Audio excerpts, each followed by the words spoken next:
Ted Hunt! Okay, these maggots.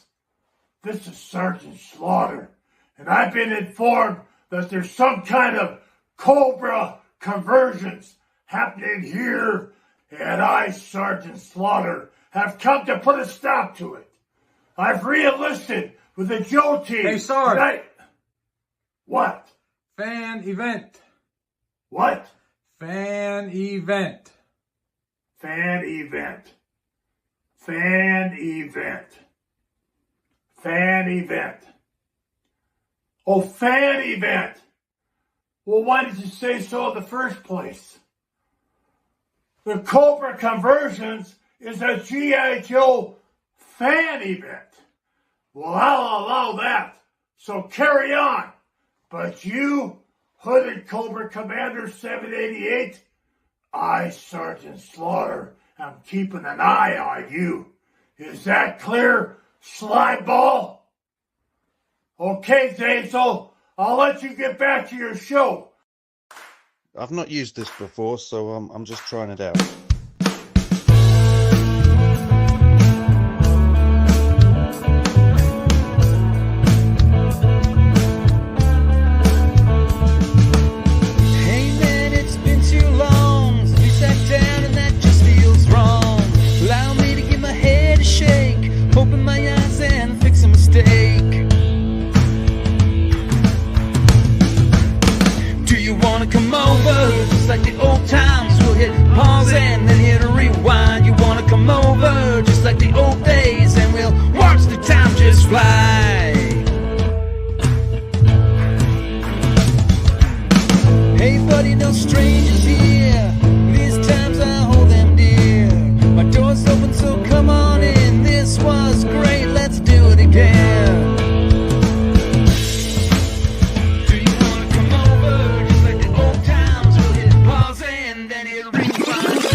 As you were, enjoy the show, and don't forget to slaughterize it. Now always remember to keep your chins up, your chests out, and never, and I, Sergeant Slaughter, mean never, ever let your enemy or Cobra eat your breakfast. Yo, Joe! Yo, Joe! Or Cobra, exactly. We are in Cobra Convergence 8 with my mate, Cobra Nate. How are you, buddy? I'm excellent. It's very, very wonderful that everyone's gathered around for my birthday. Well, you've never looked better.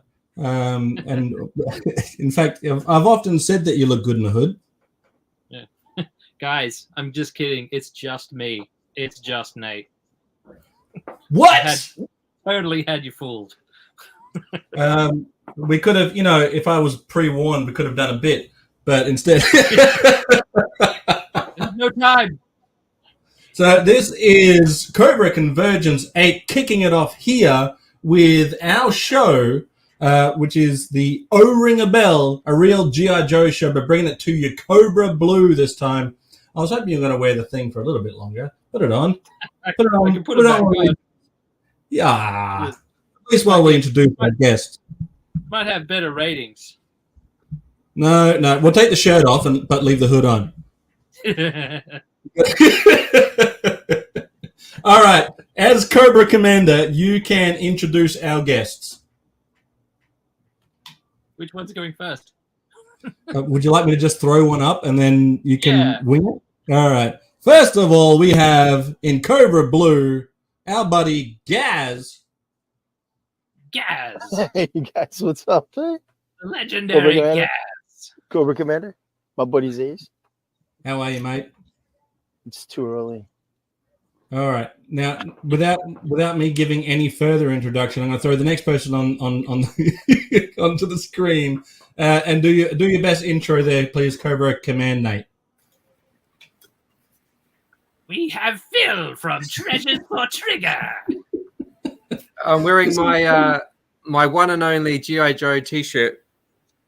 Me too. Snake Eyes is Cobra, right? Well, with a name like Snake Eyes, yeah.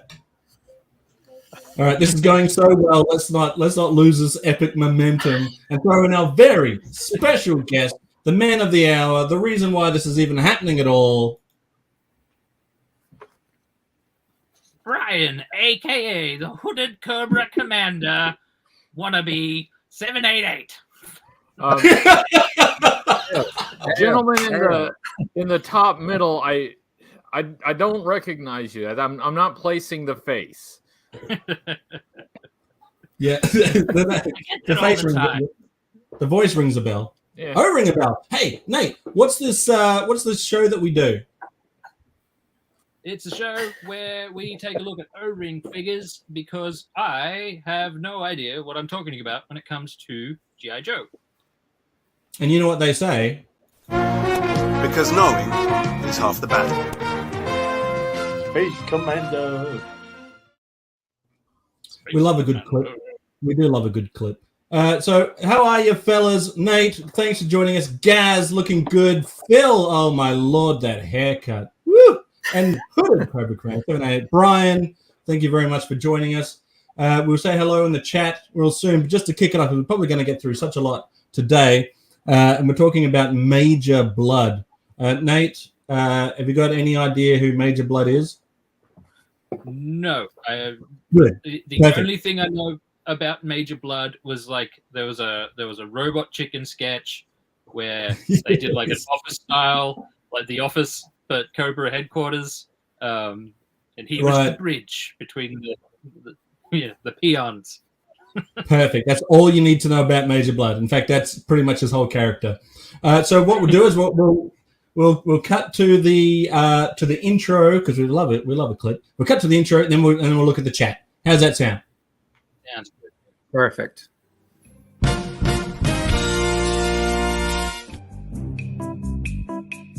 It's time for everyone's favorite educational program, Oh, Ring a Bell.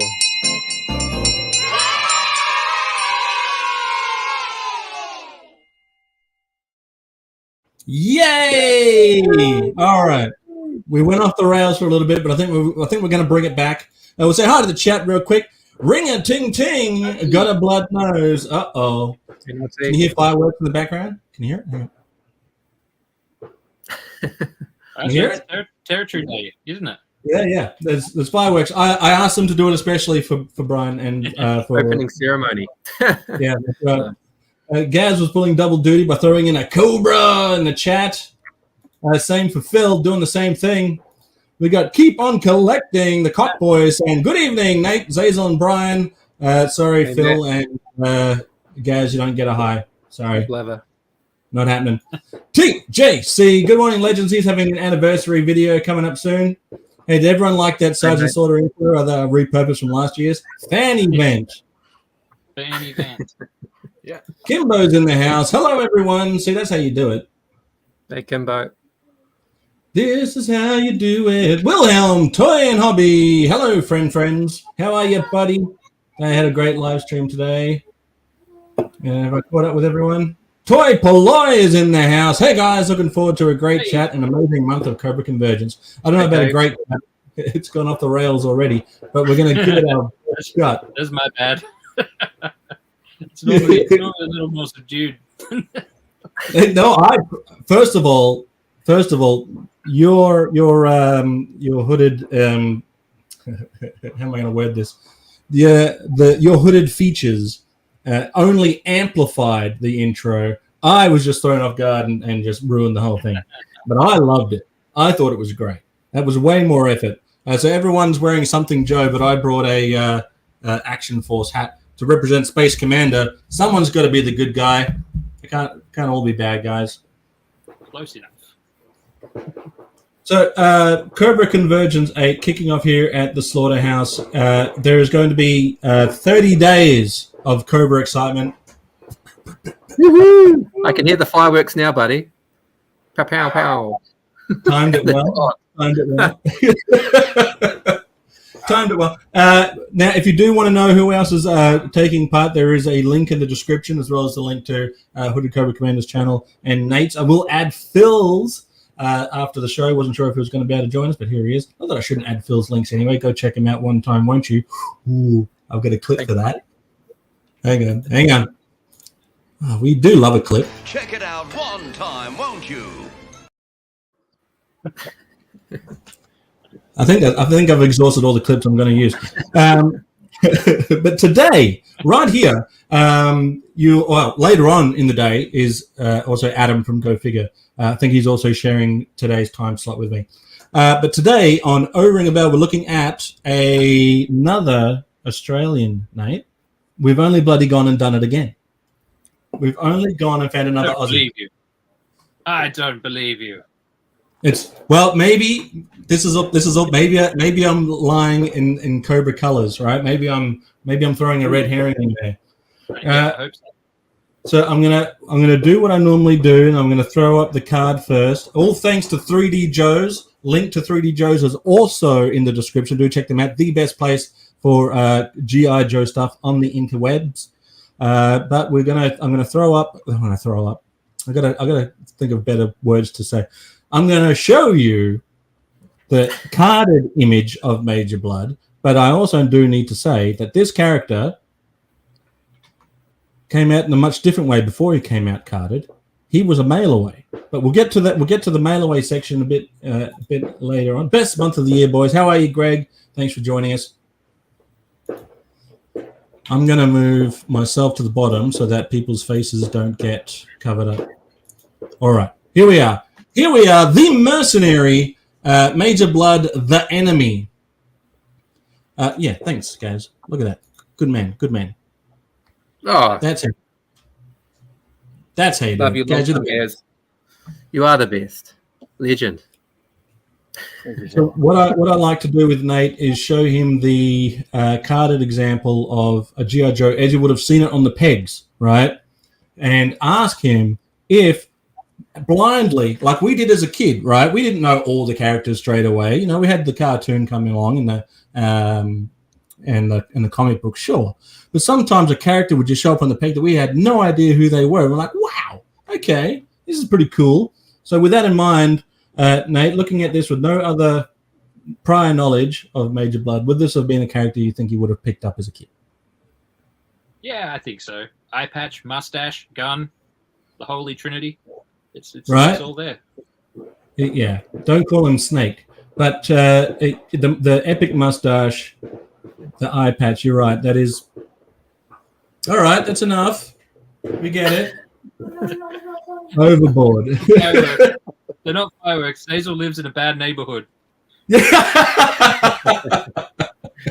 he hears shattered glass, then we've got a problem. I think so. Like this is there's one day a year in the state that Zazel lives in that there's one day a year where you can buy and let off fireworks, and it just so happens to be tonight. So that's good timing. On hand. That's just good timing. Brian, I know you've done a review on many a Major Bludd, but did you ever see this G.I. Joe on the pegs as a young hooded Cobra Commander, or no? Yes, I did, and I did get it. I mean, it's when I started in 1982, like all of the figures were green and all of the bad guys were blue, and then they come out with this kind of thing. And I'm like, okay. I do remember it being a mail away offer first, but at that time, my parents didn't like me to get stuff through the mail. They were always afraid I was going to get scammed or something. But to my pleasant surprise, it came out on a card later. So I was like, yeah, it's like, it was like a gift. It was like, I couldn't get the mail away figure, but they just send it to the stores. So yes, I will take one.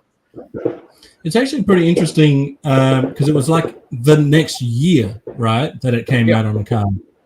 That's a pretty quick turnaround. And do you reckon they just had like a lot of leftover stock and they was like, card it, get it out there. We didn't give away enough. It's possible, but they did start a trend here of releasing the mailaways later on a card. So the mailaways were kind of like an early access, but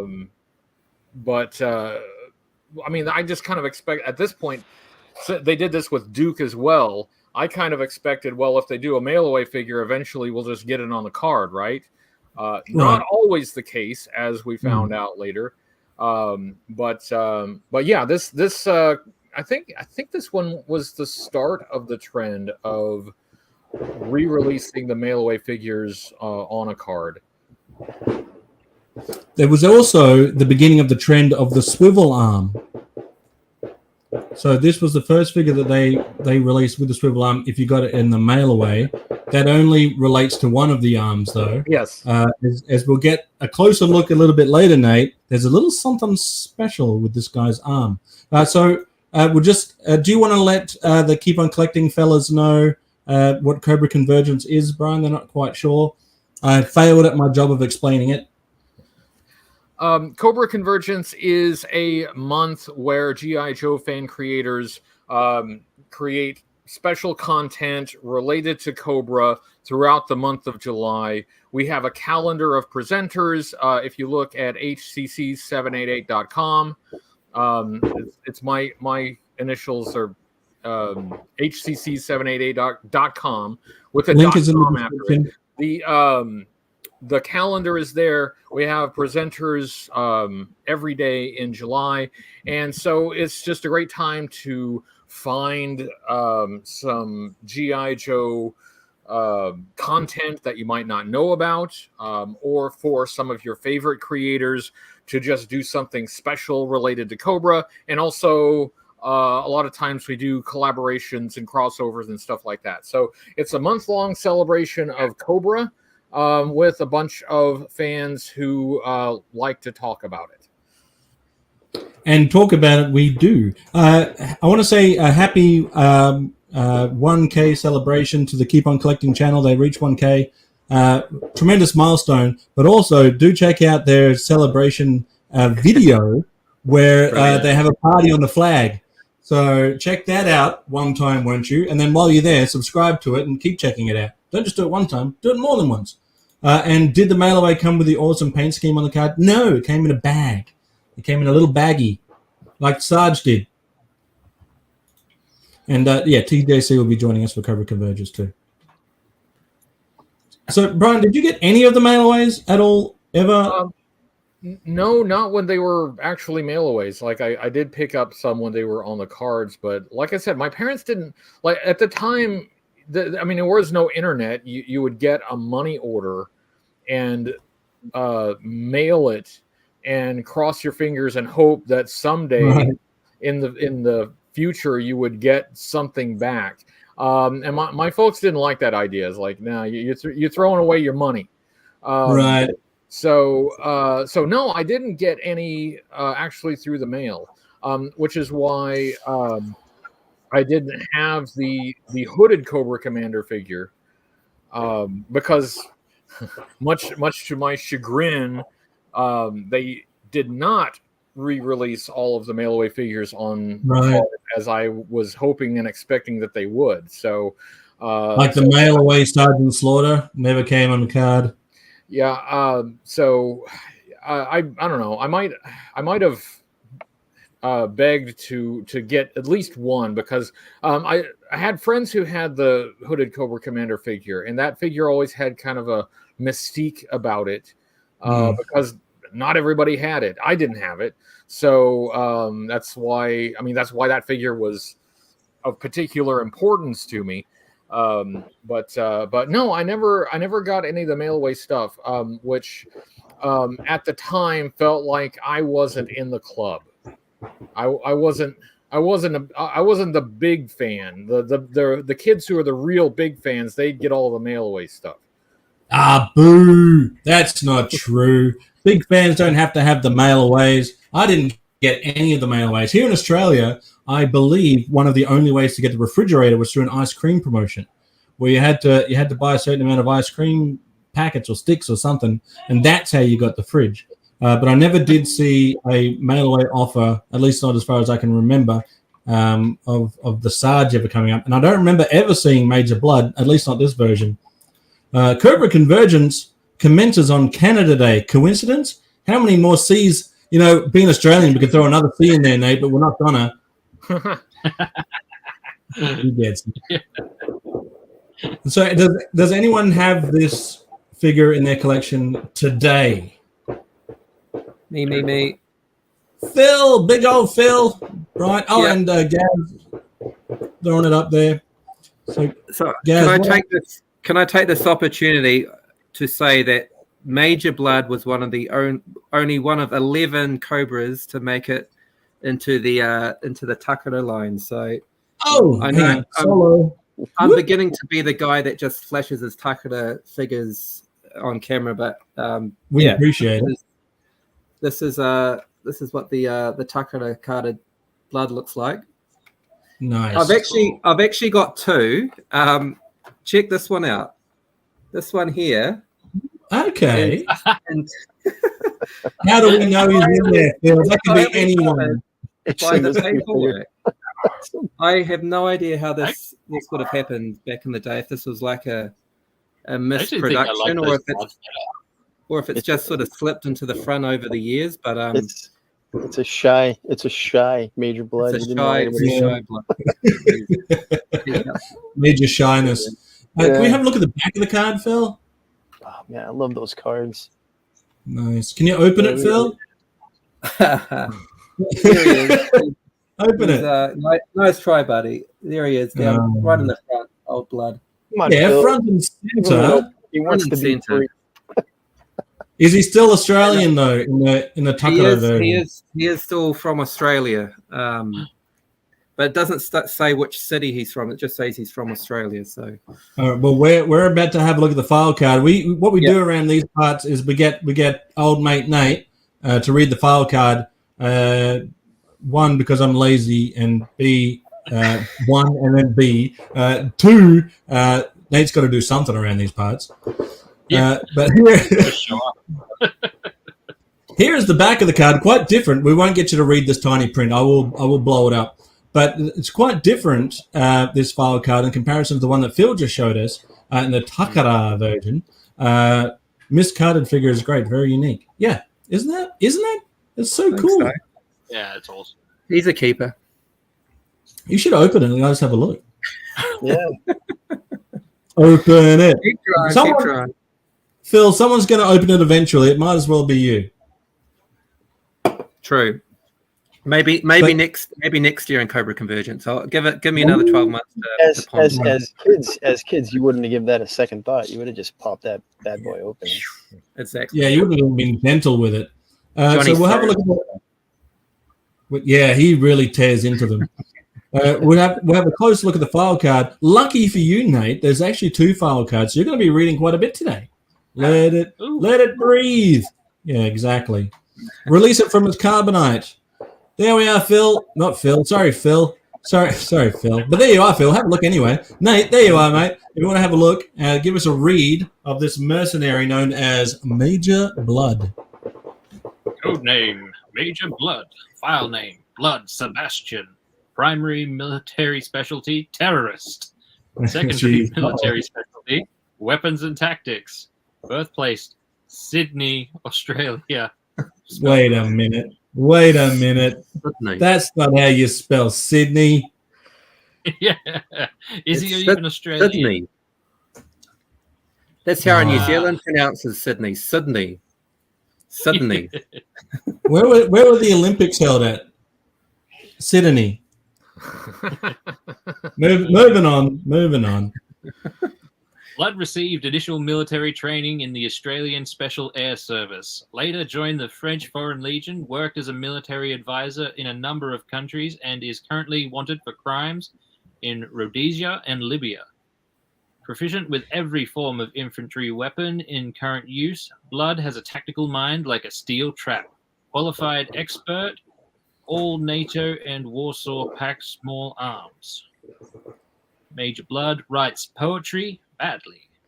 When you're feeling low and woozy, slap a fresh clip on your Uzi. Assume the proper firing stance and make the suckers jump and dance. That's what he said. Brilliant. That's beautiful. That's like, Oh, that's from the heart right there. yeah. I feel like there should have been like cherry blossoms floating through the screen. I don't know what Warsaw Pact small arms are, but speaking of small arms, we're going to get a close look at some of his special features. However, we do have another file card to look at, which means they got another chance, right, at getting the spelling of Sydney right. Right, so let's put it to a vote. Who thinks that they finally corrected with the next file card the spelling of Sydney? Who thinks? I think they swapped the Y and the I, so it's still wrong. Okay, perfect. All right. Let's take a look. Next one's got two eyes. There we are. So I don't know what's different. But we'll find out if anything is different. Oh yeah, I see a bit of difference. Yeah, I think it's the poetry at the bottom. Yeah. The first description's exactly the same. Major Bludd writes poetry badly. A mercenary's job is a heartless one. I'm a soldier for hire, like a pawn shop gun. My ruthless tactics keep you on your toes, because I fight them all, whether friends or foes. Roll the Atticus. I can't decide which one I like better. I like the first one better. This one's braggy. Just see him sitting on the gun turret of a hiss, just writing poetry before a battle. During battle, I reckon this one sounds like a rap song, and this one sounds like a country song. Country and rap. All right, so you can see around his neck that there are dog tags, and apparently those are dog tags from Fallen G.I. Joe. Can we confirm that, Hooded Cobra Commander? Brian, can we confirm? I believe that's correct. I think at some point I speculated that maybe those were dog tags that were his from the various services that he, that he was in, because Foreign Legion, as it states on the file card. But I don't think actually that would make a whole lot of sense. So I think, that's supposed to be either Joe's or other enemies that he's taken dog tags from. So he's not to be trifled with.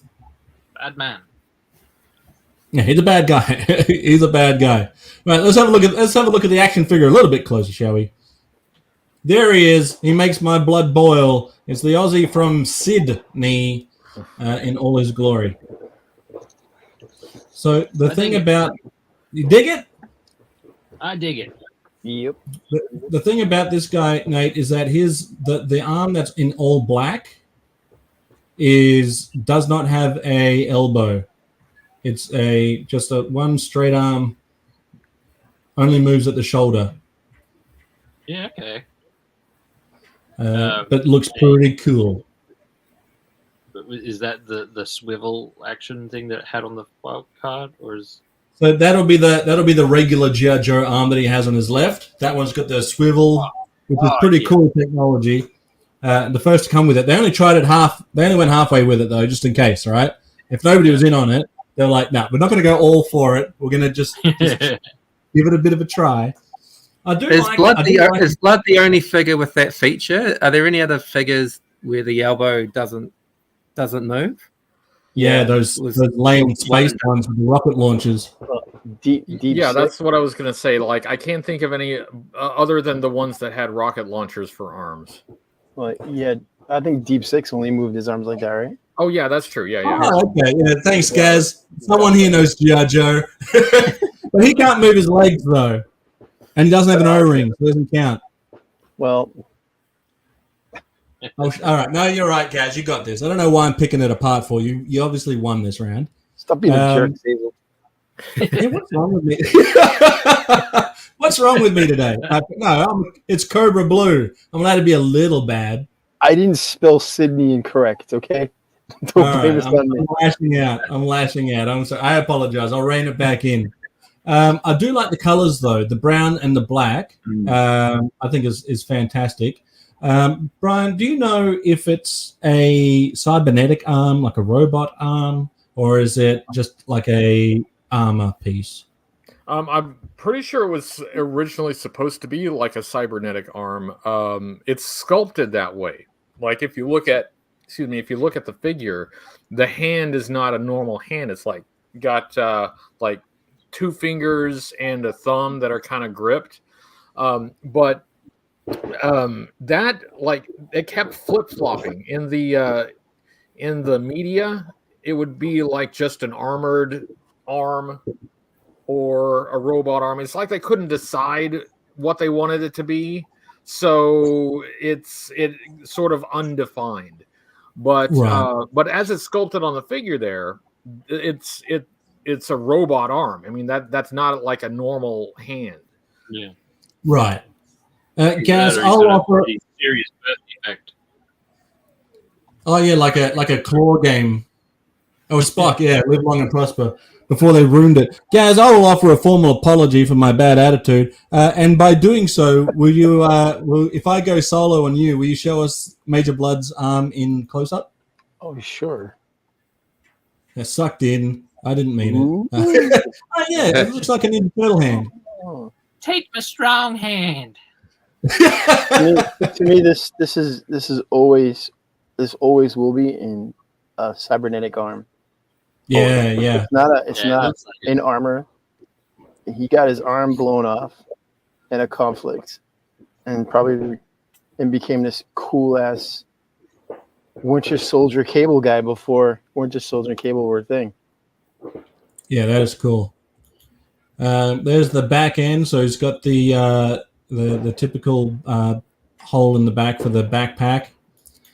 Regular side, you want to be on this side, right? Because he doesn't have an eye and he's got a normal human hand, so you're safer on this side. He also has a really cool patch on his left arm. Yeah, right. Yeah, that is true. You know who would love this? Having one flesh hand, that'd be Rob Vegas. Yeah.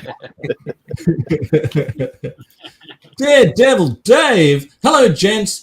HCC finally meet you in person last weekend was one of the highlights of the show. Yeah, yep. Lovely to And meet you as well. I concur. Yeah. If anything, we get people to go out and buy Joe's. We got to the card art does make it look mechanical. Yeah. I'm thinking that myself. Daredevil Dave. I got to meet Brian at last year's. I was going to say Cobra Convergence. Last year's Joe Fest, and it was remarkable. And then he videoed me from the sidelines while I was getting interviewed by A&E.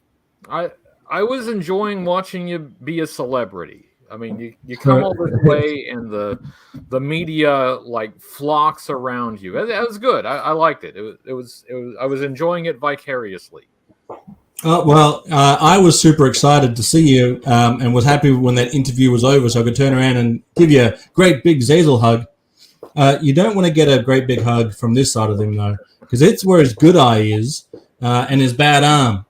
And by bad arm, I mean like badass. It is badass. It's quite mixed opinions whether people like it or not, Ray. I think it's amazing. Mm-hmm. It just makes them stand out and makes them different from the hundreds of other Joes out there. Yeah, agreed. He did come with some accessories. Pow! That thing. What's that thing? Laser gun. It's a rocket gun. Because I think those are attachments on his backpack. Yeah. Rocket for the attachment gun? on the backpack. Yeah, it's like a rocket multi-tool. tool. Unless it's in the animated series, in which case the little laser comes out the tip there. Yeah, fair enough.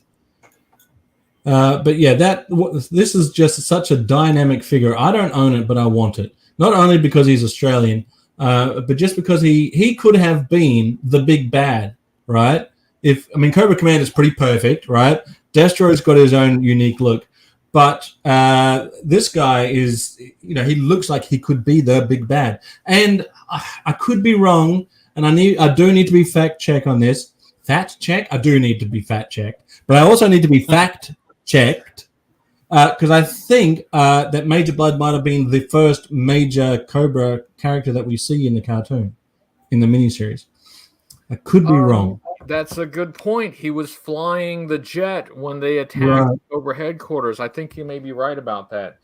And see, this is why I really need to do show prep, because now it's got me thinking. The design for Cobra Commander went through several design changes, and I was curious if any of them had any resemblance to Major Bludd. See, that's the kind of thing I would look up if I did show prep.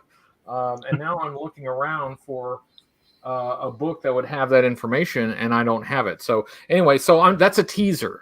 I'm just teasing. I'm like this is something like, is it true? Is it not? This is how. Yeah. No. This is part of the mystery. It's part of the mystery. We're adding a lure to it. We're adding this is mystery good and TV lure. right here. This is good TV. I don't know if it's good TV, but this is exactly. See, Gaz and I, when we do our show, this is the most prep I probably ever do. Gaz and I do very little prep for our show. We will just pick up our phone and go, here, look at this, and that's all we do. We just show off things on our phone. But he just and being that this is his robot arm that's currently holding the weapon, right? It doesn't look like there's any restriction, right? This is a very dynamic pose and shows that articulation, while is great, and we can be spoiled for articulation, but not everything requires it. And I don't think this arm is missing anything by not having it. Mm-hmm. It looks good. Like, It's poses perfectly. These little unique features just on figures that popped up, they really kind of made them special, and it made you curious about them. It made kids, want to check them out, want to create their own lore about it. And they did have to create their own lore about it because, as you saw from the file card, they don't explain it. There's nothing on the file card that says what's up with his arm. No. It just says it's got swivel arm battle grip. It doesn't say swivel arms, right? So we can't get hung up on it. It just says swivel arm. Yeah, but he does look great. And I do sincerely think that he could have been the big bad in some other reality, right? He just looks great. He just looks so good. And they don't overdo it with the color either. The brown, the black, and a little bit of silver. Just beautiful. I don't know if you are going to go into the his appearances in the comic book, so I'll save my comments for that because no, we don't usually touch on comics, but please, by all means. Well, let's cover this right here because what you have up here, that's interesting. That's another unique thing. Right. So, Nate, in most circumstances, when you wanted to mail away for something, you would cut out things called flag points. Right? Have you seen this? Have you heard about this? Yeah. But something different happened for Major Bludd, which I think is incredible. Do you want to read this out for us, Nate, on how to be the first to get Major Bludd? Be the first to get Major Bludd. Major Bludd is a terrorist proficient with every form of weapon. Bludd fights around the world, wanted for crimes everywhere. He's a real tough match for your G.I. Joe team. To get Major Bludd, buy any 3 of the G.I. Joe figures shown below between January 25, 1983 and February 28, 1983. Cut out the color pictures of their faces from the front of the G.I. Joe packages you bought. Mail the colored pictures in with the dated receipt. It's this postcard with your address and 50 cents for postage and handling. payable to Hasbro Industries, all together in an envelope to the address.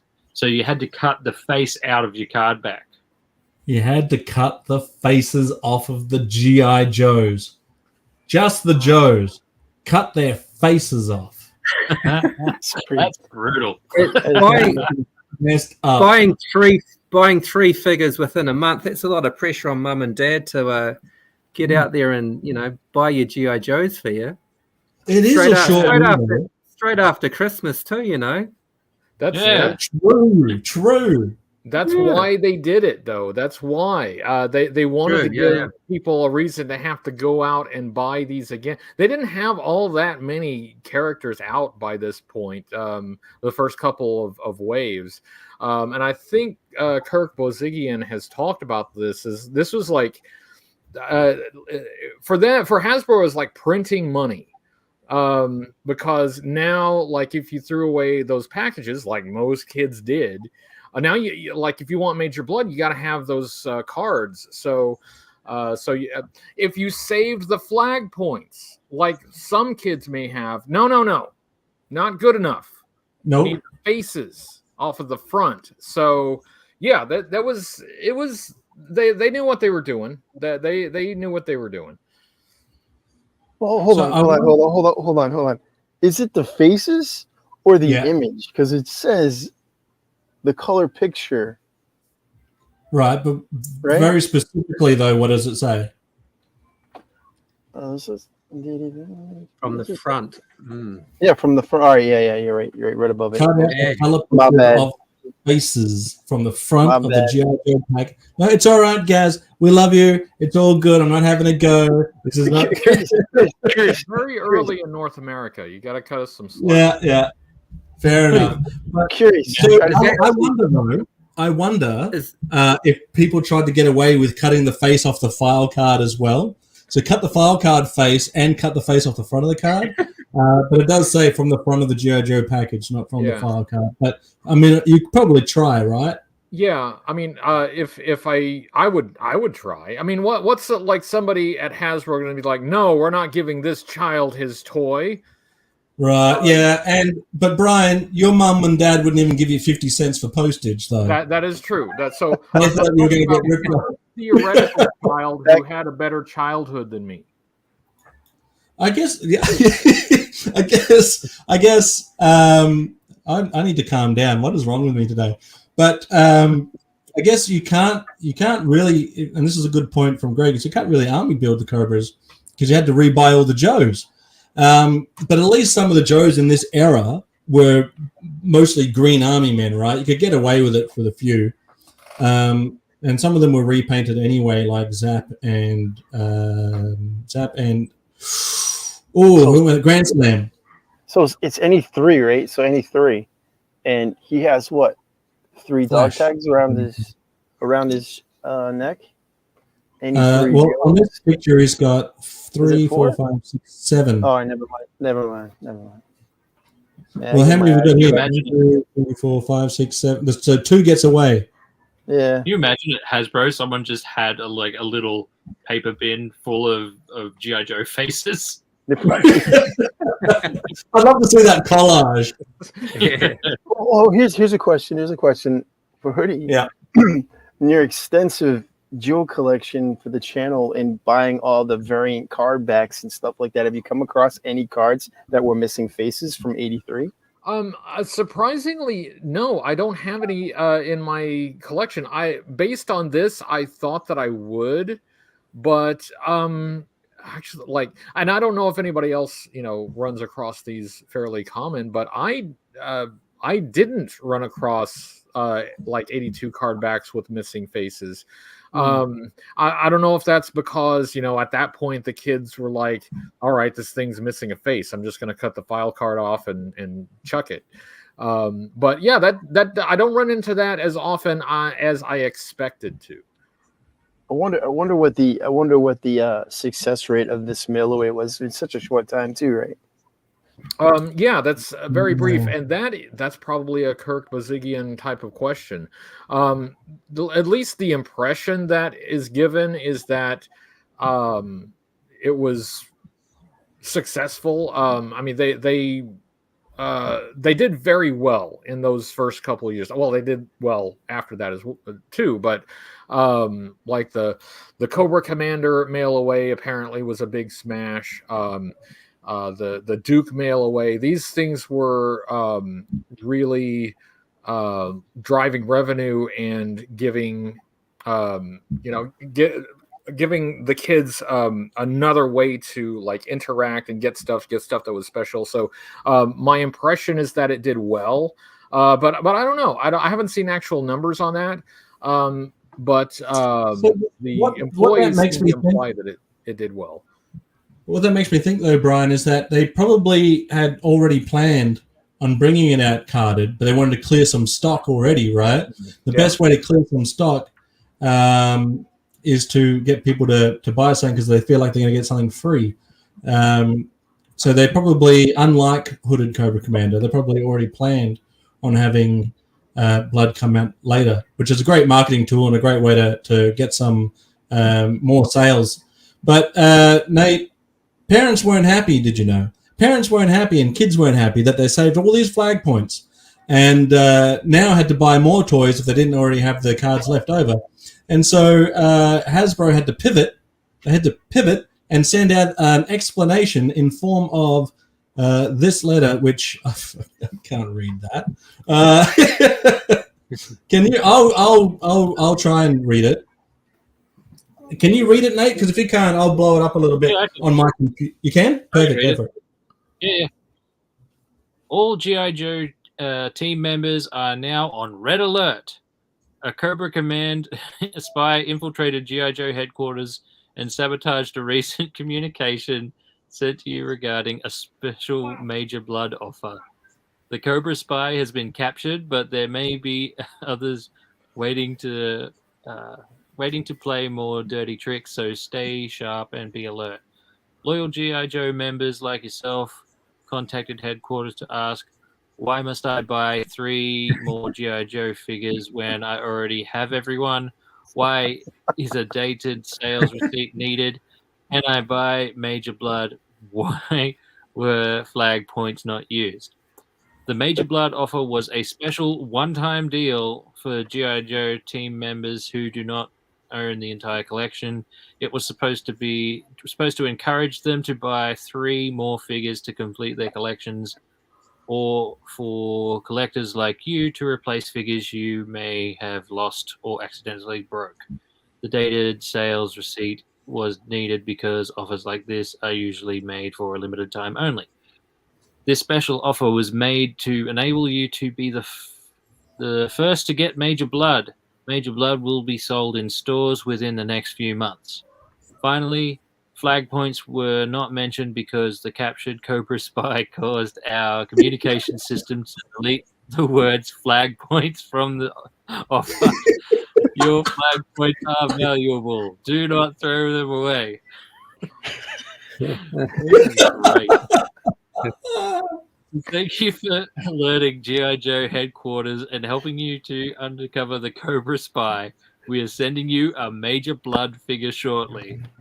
Headquarters is working on a new premium, new premium, and as soon as our communication system is repaired, we will alert you. In the meantime, keep saving your flag points and follow the instructions to obtain any new premiums exactly as required. That is the nice perfect try. response. Well read, mate. I like that it's signed by Duke. Yeah. Right? Yeah. This does sound like a letter that probably was written by Kirk. So yeah, but it's a nice try. It's a valiant effort. Good explanation. I'm sure everybody bought that. Yeah. Well, it's coming from Duke, though, so you can't really get angry now. Yeah, Hi to Skyfall. Good morning, Skyfall. Hello, especially to you, Hooded Cobra Commander 788, from your fan and friend, Skyfall. Hello, hi Skyfall. Can you imagine people getting that letter and be like, huh, now we know. Oh, I got a thing for that. Wait, wait, I got a thing. We love a Do good your clip. thing. Because knowing is half the battle. Space Commander.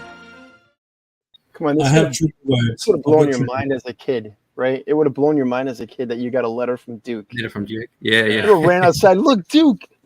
So is it? I was ready to burn all my GI Joes in a pile, but now, thanks to this wonderful letter from my close and personal correspondent Duke. Yeah. You are right. They had to have been planning the retail release from the beginning. Otherwise, they would not have been able to move from the mail away to the retail release that quickly. So, yeah, they had to have planned that all along. So I found that a lot of the mailaways were advertised as captured Cobra or captured GI Joe. Like Sergeant Slaughter being the main one, was like captured by Cobra, helped to get him released. But a lot of the Cobra ones were captured Cobra, send in for whatever, blah blah. Now, Nate, how do you feel you would have gone with getting either the mailaway or the carded version of Major Bludd? Would you have been pretty happy with that? Pretty perfect looking figure. I'll throw him back up again one more time. The reason why is because as a special little bonus, I'm going to show you very quickly show you some other Major Bloods that came out afterwards. But so far, robotic arm, eye patch, mustache, dog tag wearing Major Bludd, with first to be swivel armed. What are we thinking? Perfection? This is a pretty perfect looking figure, right? Yeah, hell yeah. Hell yeah. 10 out of 10. It is a 10 out of 10. The only thing that would have made it better if it came on a Takara card. But do you think they could have improved it, though? That's the real question. Could they have improved on this Major Bludd? That's we know what came down the line. Nate doesn't know. Nate, do you think improvement? Well, of this, the only thing I reckon would have improved it is a commitment to whether it's a robot arm or not. And if so, maybe because the card art had silver on his arm, then maybe like a little bit of a paint app on the arm. Right. Would have. Hey, you're not wrong. Bit. Oh yeah, you're not wrong, Dan. Unless it's supposed to be black and it's just the lighting effect. I think it's just a lighting effect. Yeah. It looks like a lighting effect, though. If you look at his gun belt's kind of the same. Oh, that's true. So we're going to look at two other versions, just the cards and the file card. We're not going to go through the too much of the figures themselves, but just to see if A, they made any improvements or not, and B, if they managed to get the spelling of Sydney correct eventually, right? Because you would think after those two chances, third time's the charm, right? So let me present to you, and I'm almost certain that this was the next one. Here's a cricket reference. Phil, you might get this one. Murph Hughes with an eye patch. I was just about to say, Naughty, I want to see a longer mustache. It's not long enough. I hope version 2, is below the chin line. Even more of a mo. All right, so I think very Aussie looking mustache though. I think we invented them. So I think this one is the version 2. Can you confirm that for me, Brian? If this is version 2, do you know? I believe so. I didn't do show prep. I never trust my own memory when I'm doing reviews of these. So I think it might be. I think it might be version 2. Let's go with that. So again, we've got the mercenary Major Bludd. This time he really wants you to look at his tush. So he's pointing it towards us. He also has a debt pack. You know what? Keep on collecting has made a good point here. I'm sure it's just Matt, but I like to believe that they're both sitting there at the computer just watching us. The cockboys. They're both just staring at you. Dodgy. Zizzle, I can confirm that is version 2. Thank you. Thank you, Gaz. And how did you figure that out? Excellent. That's how we do it. Only I had one of those. Those smartphones are amazing, aren't they? They are pretty good. You know what? Because thanks for that, Gaz. Because knowing is half the battle. Space Commander. Happy to be of service. So Appreciate what it. Nate says to improve it is that they could, lean into the robot arm or, explain it in some way. And what do? It's They put a just sleeve on it. a regular arm. It's If you like it, then you should have left the sleeve off it. So it's got a 4-button backpack, which makes sounds. The sounds, if you do want to know what they are on 3D Joe's.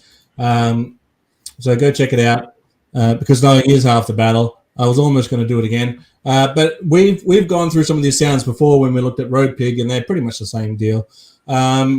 This gun that he has fires what looks like a green spark of some sort. He's going to have some toasty buns for the amount of image that's coming off the back there. But they're really emphasizing that backpack. It's got 4 sonic sounds, laser pistol, sonic disruptor cannon, rocket launcher, and laser machine gun. Does he come with a laser pistol, a sonic disruptor cannon, a rocket launcher, and a laser machine gun? It doesn't look like it. It looks like he comes with 2 things. And a chest full of grenades. I often thought it'd be a bad idea to be very chest heavy with grenades while making yourself a target, but sure, he's got a lot of grenades. I mean, he's got them down his leg too. Yeah, that's almost overkill. But he's now in blue and yellow. He's still got a mustache, but I don't know if I think it's a little bit more toned down, don't you think? It's the 90s. So everything, how everything in the 90s was toned down. So, yeah. That's not how I remember it. It's definitely not as cool a mustache. It's more... No. But he's still got the eye patch, so that's good. Yeah. So he's still got the eye patch, still got the mustache. For all we know, he still has a robot arm. It's more of a go to the country club and have a brandy kind of mustache. Yeah, or a brandy. Yeah. It's like in the Cobra lounge, just chilling. Right. Yeah. So yeah, we'll have a look at the file card, but maybe it'll show if he still has a robot arm in the file card somewhere, because it could be a robot arm still. It might just be a sleeve on it. We don't know. But Nate, if you can, oh geez, we've got more poetry. Go ahead and see where we're at. They still haven't got Sydney right. They still got the spelling wrong. I can't believe that. 10 years later. I don't think they can't be bothered to pick up an atlas to look at where these people are coming from. I think they get their spelling from the dreadlocks. Where'd Jeff say he went on holiday last year? Oh, you went to Sydney. Right, Sydney. Before spell check. Okay. Major Bludd is a total mercenary slime who would think nothing of renting out his own grandmother as a tackling dummy. Wanted on 3... Who rents a tackling dummy? Just own it. Wanted on 3 continents, just on general principles. He is adept with plastic explosives, long-range sniper rifles, garrots, blunt instruments, poisoned ice picks. It's very specific. Saturday night specials and anything with nasty spikes sticking out of it. Saturday night specials sounds a bit sus. I think we're going to have to Google that one too. Yeah, make sure you don't do it on a work phone. Space Commander. It's like a snub-nosed pistol, isn't it? Oh yeah, could be. Yeah, that sounds about right. Like a private eye thing or a concealed weapon. We are not getting monetized for this video. We're out. But go on. When he heard Cobra had invented the ultimate in sonic weapons, he promptly went out and stole his own private arsenal. So he didn't even bother enlisting for that portion of the G.I. Joe sub-brand. Right? They're like, we've got all this stuff happening. Who wants to join in? He's like, nah, I'm just going to take it. I'm going to steal from within. Let's hear some more poetry. Major Bludd writes really bad poetry. Rhymes that get rejected by prison newsletters. Limericks that miss the beat. Haiku with 16 syllables. And free-form couplets about assault rifles and bayonet lugs. Those who have received manuscripts from Major Bludd would have preferred letterbox. Oh, we don't even get any poetry. We just get told how bad it is. Yeah, make sure you get onto that, Nate. We want to see some shorts of Bludd's grandmother as a tackling dummy.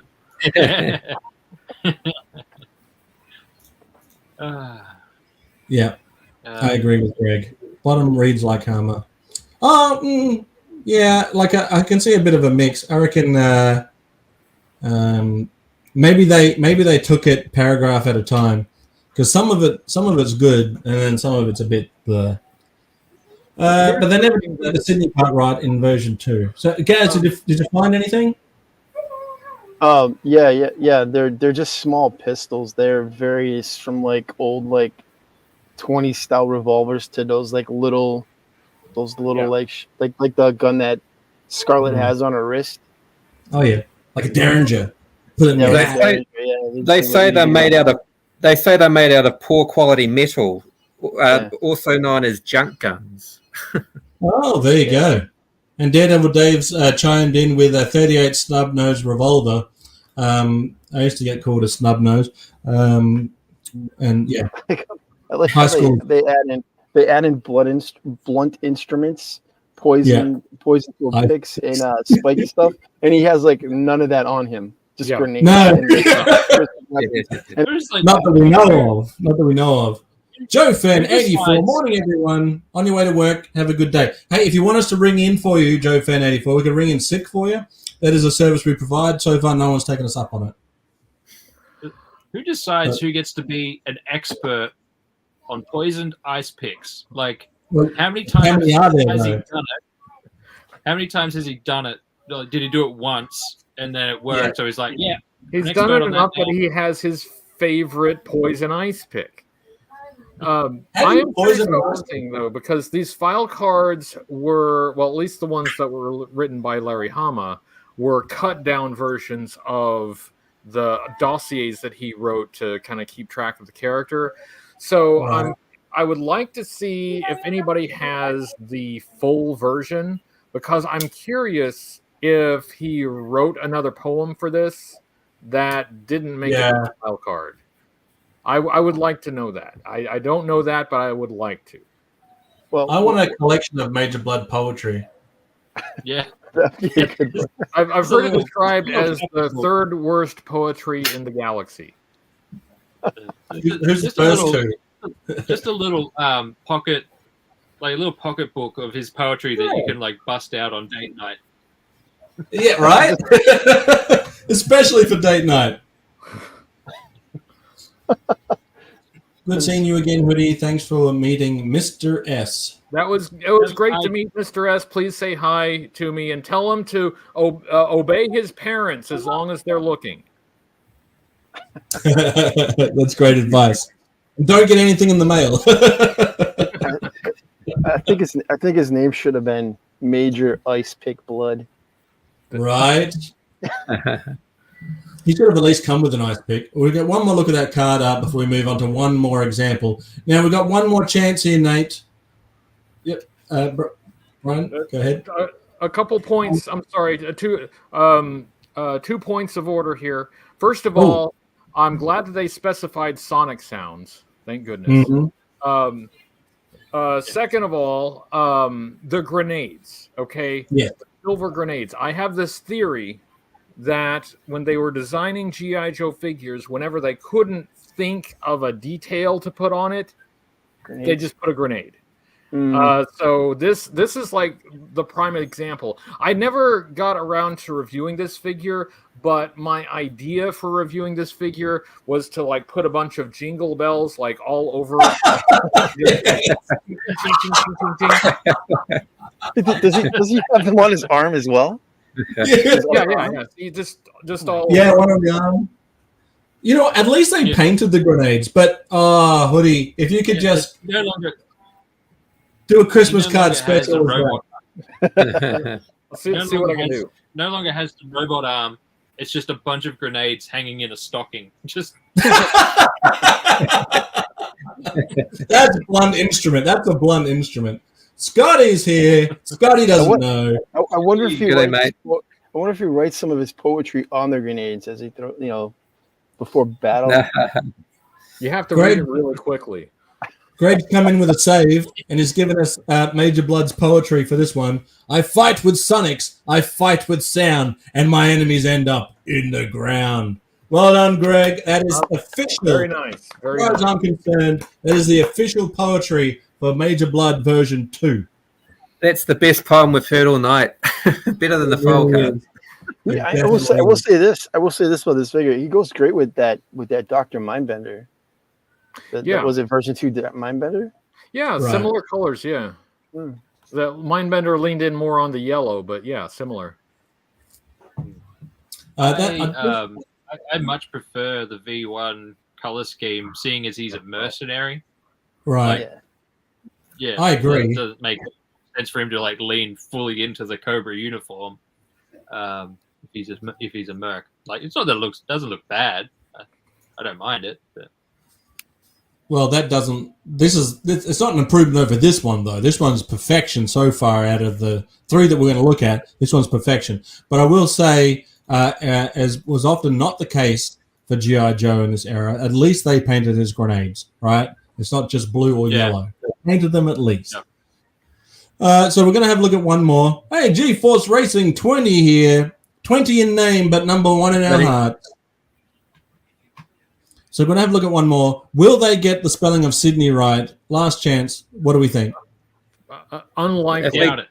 If they couldn't get it right, they're just copy and pasting. Exactly. Well, there is a Sydney, Ohio that's spelled that way. Maybe he's from that Sydney via Ohio. Whoa, what is that? Via Ohio.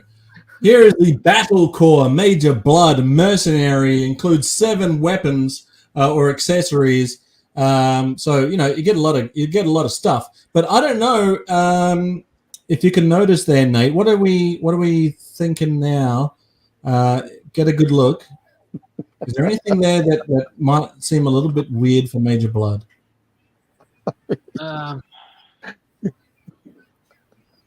I reckon Rob Vegas would have picked it up real quick. The flesh. He's got a flesh hand. He's got a flesh hand. Now, unless it's like a Luke Skywalker situation, that's definitely not a robotic cybernetic part, right?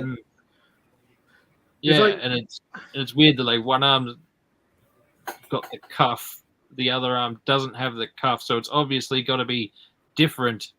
But Major Bludd always does everything off the cuff. Oh, this is a good point. This is a good point. Superman undies. Yeah. Now I can't not see that. Undies on the outside. Super Blood. They created this really interesting part on the first figure. They created something that looked like it had some kind of lore to it, and then they did nothing with it. Nothing at all. They did give him a pretty cool helmet this time, though, and a cybernetic eye potentially. Right? That's pretty cool. I will give him props for that. He's got a little bit of a Destro collar thing happening. A little bit subdued in comparison, but this guy looks like a reject from an '80s apocalyptic movie. I do like how in the '90s everything was toned down and subtle. If you say it enough times, people will believe it, right? Yeah. We were known for subtlety in the 90s. Sergeant Slaughter turned into a cobra? No, it's Major Bludd, but that's actually a pretty cool idea. But yeah, I don't know, man. It's purple now, right? It's a purplish. Is it purple? Looks purple. Yeah, it's purple. Yeah, it looks purple. I love purple. Colors are good. I don't mind the red undies. Geek Strong is here. Geek Streak tuning in to see some Geek Week. I don't have the arms of Geek Strong, but glad for you to be in here, bud. Good to see you. Welcome to our Cobra Convergence. I'm a little disappointed that the arm isn't robotic. They could have done a lot with that. In fact, I think that if anyone was ever going to be a contender to be the counterpart of Robo Joe it should have been Major Bludd, right? I love the concept of Robo Joe, and one day we'll get there, Nate. You probably don't know who I'm talking about, but I think I like the idea of Robo Joe, and because Robo Joe is a Robo Joe, I don't mind so much that he has that body structure either. And so that would have been a very natural progression of Major Bludd to sort of lean into something like that. But alas, as far as I'm aware, that is a no. Should we have a look at the card though, Nate? What do you think? Yeah, absolutely. Maybe they spelled Sydney right this time. The burning question. Very much doubt it. On everyone's mind. Here we go. No. Bloody hell. I believe the internet kind of existed by this point, so like they have fewer excuses. I guess they had to commit to it by now, right? They stuffed it up so many times that, you know. It's like, no, it's spelled this way. We're owning it. I love the quote. You guys are not familiar with the small, little-known town of Sydney, Australia, spelled that way? I didn't know that, huh? It's spelled Sydney with a Y. It's right next to the one that's Sydney with a Y. It's a next suburb. I understand. It's very obscure. You might not know about it. I know. Do you reckon it's one of... Sorry, Brian, go ahead. No, that's all I had to say. I was just making. What year was this? What year was this figure? 94, right? 94.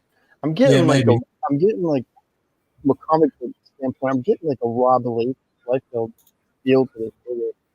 Like the look. It's like X-Force. Is there Sydney in Western Australia? Get out of town, man. Right, I'm Googling it. I'm Googling it. All right, we may actually be able to give him a pass if it's true. If it's true, I'm Googling Sydney, Western Australia. I don't see it. It's not coming up on Google, and I believe everything Google says. No, I didn't find it. Ah, you got me. You got me. This file card has to be the most anticlimactic and maybe the most disappointing. I was just reading ahead. It's been a while since I've looked at this, and now I'm like, oh, okay, so I see what they did. But the quote is fantastic. Go for it, mate. Obviously, like post Crocodile Dundee. Post Crocodile Dundee. Just throw another Joe on the Barbie, mate. Really leaning in on it. Yeah. Go ahead and read the rest. All right. Major Bludd received initial military training in the Australian Special Air Service, but left to join the French Foreign Legion. Then he worked as a military advisor in a number of hostile countries where he committed acts of terrorism against peaceful governments throughout Europe. He is still wanted for crimes originating in Rhodesia and Libya, and is currently considered one of the world's most dangerous fugitives, proficient with every form of infantry weapon currently in use. Bludd also has a tactical mind like a steel trap and a face that looks like it was caught in one. I made this with the yo. How are you? I made this. Good to see you, buddy. Hey. Thanks for joining in. So Greg also made a comment here saying that the arm blade on this version is the poisoned ice pick from the previous file card. He's an expert. So if you look at number 5 on the list, for some reason, is it number 5? Spiked cat? No. Sorry. I thought there was where is it? Oh, yeah, number 1. Number 1, personalized hidden elbow spike. So, is that visible on the toy? I don't think so. Go on, Brian. It's hidden. Of course it's not visible. I don't know, but I was just going to comment that rapid fire blood launcher sounds filthy, and I don't think that should be on packaging for a children's toy. Now, I didn't want to have to bring up last year's Joe Fest, but I also had a rapid fire blood launcher. Yeah, that's what? Yeah, this one. To rip off our buddy Adam, Rapid Fire Blood Launcher was my band's name in high school. Ammunition bandolier, long-range sniper rifle with scope, but the spiked cap with eye patch. So the patch is part of the cap. I thought it was a bionic eye, but why does it have so many holes in it? Why would you need it unless he's not really blind? Yeah, right? Why does it have air vents in the eye patch? Well, see, Well, that was our look. If he had kept like the robot arm, the eye patch could have been like a bit of technology. But Right. without it, it's just an eye patch. And it's So he can see out of it, right? Well, he's not a blacksmith. Well, hopefully did the actual figure? Did the figure have like vents in the eyes? In the patch? That's a good question. The eye patches with holes in them were like old school blacksmiths used to use them because they didn't have safety glasses. Well, so you close your good eye. So like when you're making sparks, you got less chance of something getting in your eye. That's and they just look cool. Well, they do look cool. I'll give them that. That was our look at Major Bludd. We finally found a Australian Cobra character. What I want to do for the remainder of the show, though, Brian, if you'll indulge us, is talk a little bit about your channel and what it's done, and just gush over it for a while. So we'll be right back after these short messages. This is Sky, mate. G.I. Joe will be right back. How short was that? Short enough for you? We love Sky, mate. So, Brian, again, you've given us a lot of entertainment over the years. Some of the favorite things that have I've found from your channel was the Sergeant Slaughter skits, where you'd have Sarge saying "slaughterize it," and as you can see from the opening, I got Sarge to reenact that phrase because I loved it so much. It's beautiful. I did love all the Sergeant Slaughter reviews that you did. It took you a little while to get to, I think, the final Marauders review, but you finally got to it. And I think I found your channel probably because of your first Sarge review, if not earlier than that. But they were definitely the ones that entertained me as a Sarge fan, even though I had the toys by this point. I was such a fan of the Sarge that I was enthralled by your reviews of them, your humor, your insight, your rocket firing at Dr. Mindbender. Your channel's given us so much, and I wanted to personally thank you for bringing us this. There's such a vast library of information. We sincerely do appreciate everything that you've done. Well, thank you, and mostly thank you for that. Was my chair? Did you pick that up? Sure, it was. That was a rocket firing blood cannon. Excuse me. Mostly, thank you for watching. Thanks for being there. Thanks for collaborating. It's been a great ride, and I really appreciate everybody that's gone along for the ride with me. I hope that it's been fun. This is supposed to be a hobby. We're playing with dolls, and if we're not having fun, we're probably not doing it right. So, I mean, I just wanted to enjoy what I was collecting and what I was doing, and I wanted to share it with people. So thank you for indulging my weird sense of humor and go along with it. It means a lot to me, and I'm very grateful. So you never know when you start, because sometimes they'd start with a humorous skit at the beginning before the review, and you never quite knew if you were going to get one and how you were going to get it, and to what degree you were going to lean into it. And the continued character of Sergeant Slaughter and how he evolved in these reviews it tickled me pink. But you also had you also dressed up as other sort of characters along the way. And if only we got to see the Major Bludd in the Christmas baubles or the jingle bells. I still think that's a Christmas card waiting to happen. I would love to see that. And I think there's a lot of us here that know more about G.I. Joe because of the dedication and hard work that you put into doing it. And as someone that's only done this for a short while, it's not easy. It's not easy. Even if you have a passion for something, it's not easy to always insert that passion into something as full on as the videos that you do. Yeah, it's a lot of work. It was a lot of work, and eventually that does take a toll. But I have to pass credit along to guys like Joe Declassified and Carson and Dan Klingensmith and these guys who dig up the information. They do a lot of the legwork to find the information that the rest of us can digest and you even use as a jumping off point for our own investigation to try to find more.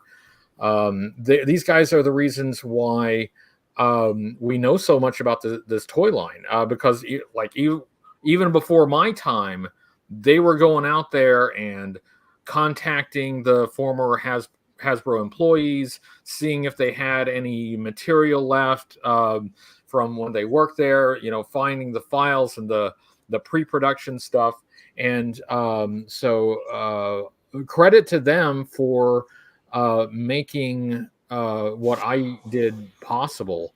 That's why, like, when I go to Joe Fest, I never miss the Joe Declassified panel, because I always learn something new. There's so much depth in this toy line, so much that we know. I think that, like, even I think a lot of other toy lines would be envious of how much we know about the pre-production of G.I. Joe and how it came about, because people cared enough to ask and to dig it up. So I think, I'll remember a lot from when I was making videos, but one thing that I definitely will remember is that the joy of discovery. Like, these, we got these as kids. They just came in a package and we opened them and did whatever with them. But there were always these mysteries about, like the robot arm.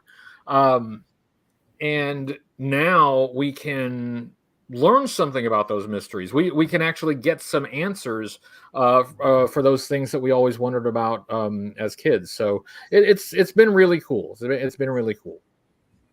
So because of my love for your channel, your videos, and your Sarge skits, I knew that as soon as you were getting out of G.I. Joe and selling off your collection, that I had to put my hand up and say, I have to have those very particular Sergeant Slaughter figures in my collection, if only to caretake them. So I will be committing to that and making sure I can get those into my collection. So I have them all in a box right over there, and you are the only person that they can go to. They are earmarked for you. So I appreciate it.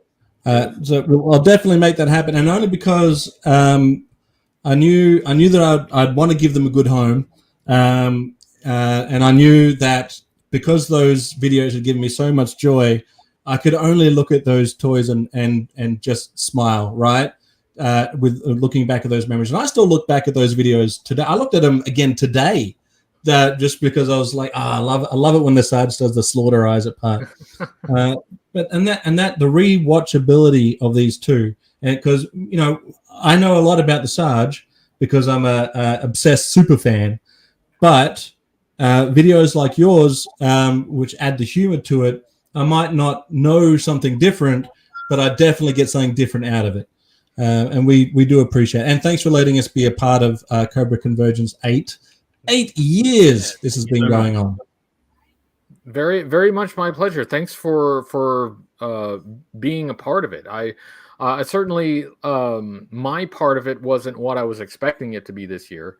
But I'm grateful to see people carrying it on. And so thank you. Thanks for being a part of it now for several years. And thanks for being a part of it this year, even though this year has been a little different. Yeah. And even though you're retiring from YouTube, so to speak, that's not to say that library of videos won't be there. People can still go check it out. It's not like you've disappeared off the face of the earth. You're still around. You're still here to hang out, and I think that's the other thing too, is that we're not just YouTubers, right? We're human beings. We're people. We have feelings. We make friendships, and friendships last longer than toys, in my opinion. Absolutely. I still feel comfortable with my choice to transition from doing videos. Maybe there are a few things that I could have done or would like to have done, but I was saying to some of the folks at Joe Fest this year that if I were to try to fake it, you would be able to tell. You would know that my heart wasn't in it. But what I can do is transition to being another part of or another kind of fan. And I think that's kind of what Joe Fest this year did for me, but it reminded me of like all the things that I can enjoy without having the schedule and the pressure of, putting up videos and, creating content and buying things to review, and all of that. So, it kind of rekindled something, not necessarily for video making, but for the people that I met and the people that I care about.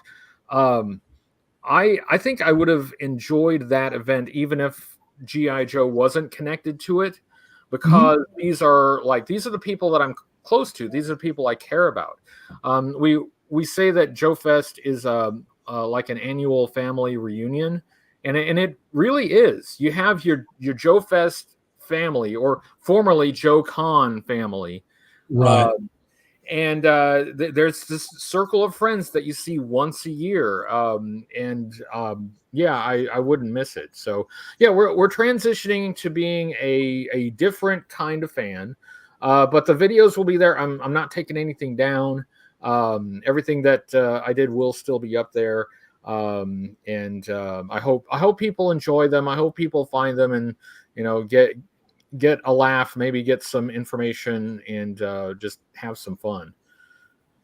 Well, at least Dr. Mindbender can take a little bit of a rest now from getting fired at. I will say hi to Johnny, who's jumped in a bit late in the game. Johnny, where you been, mate? Where you been? Thanks for tuning in, mate. So Gaz, Nate, Phil, have you got any favorite G.I. Joe memories from Hooded Cobra Commander's channel? Or any memories, Gaz, from Joe Fest last year? There's too many. There's too many of the shows. The one that stands out was that one where I think you were dressed up as Snake Eyes and you were gonna jump out of a plane. That was hilarious. And then one of my favorite memories from Joe Fest was when you hung out with me and Hans for a bit, and we were just looking around for stuff. That was a blast. And seeing you and Slaughter together. Yes, that was awesome. Yeah, that was great. But thank you for all your years of commitment, sir. And I hope. And thank you, Gaz. You've been around for quite some time. I've been seeing you for a long time. So thanks for your commitment.